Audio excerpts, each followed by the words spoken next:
政府近期連番掃蕩水貨客，正當社會各界以為行動成功取得成效，其實水貨客已經變招，採用其他方法帶貨。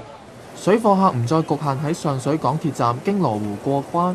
佢哋轉移陣地，由落馬洲支線管制站過關，將唔同貨物重新組裝縮細，再聘用其他人帶過關，避開中港海關嘅抽查。